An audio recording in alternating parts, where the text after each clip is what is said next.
ജീവനക്കാരെ അകത്ത് ബോയിലറിനടുത്ത് നിന്ന ജീവനക്കാരെ ആളുകൾക്ക് മാത്രമാണ് പരിക്കേറ്റിരിക്കുന്നത്. കേസ് അങ്ങനെ എന്തെങ്കിലും തലത്തിലേക്ക് പോകും? തീർച്ചയായും ഒരു ആൾ മരണപ്പെടുകയും 4 പേർക്ക് പരിക്കേറ്റുകയും ചെയ്യണം. തീർച്ചയായും അതിന് നിയമ നടപടികളുണ്ടാവും.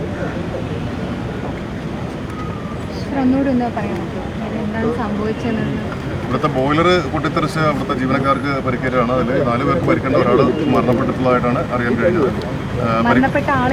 അയാൾ വെസ്റ്റ് ബംഗാൾ സ്വദേശിയാണ്, സുമിത് എന്ന് പറഞ്ഞ ആളാണ്. ബാക്കി വിവരങ്ങൾ ലഭ്യമാവുന്നേ ഉള്ളൂ. 4 പേര് പരിക്കേറ്റ് ഇവിടുത്തെ ആശുപത്രി ചികിത്സയിലുണ്ട്. നിലവിൽ ഇവിടുത്തെ 2 സ്വകാര്യ ആശുപത്രികൾ കൊണ്ടുപോയിരിക്കുന്നത് മറ്റൊരു ആശുപത്രി വേണി യൂണിറ്റ് ഹോസ്പിറ്റലായിട്ട് ഷിഫ്റ്റ് ചെയ്യുന്നുണ്ട്. അവർ ഷിഫ്റ്റ് ചെയ്യാനുള്ള നടപടികളായിട്ടുണ്ട്. ഇപ്പോൾ ഷിഫ്റ്റ് ചെയ്തിട്ടുണ്ടാവാം.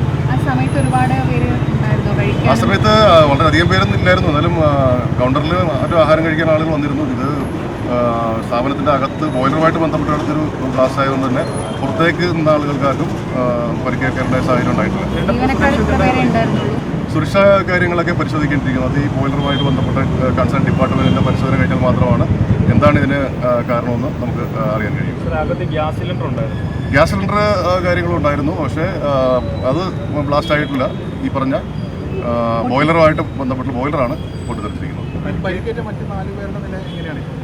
നില പ്രത്യേകിച്ച് അതിൻ്റെ വിവരങ്ങളൊന്നും ലഭ്യമായിട്ടില്ല. അത് ഹോസ്പിറ്റലാണ്, അവർ ചികിത്സയിലാണ്.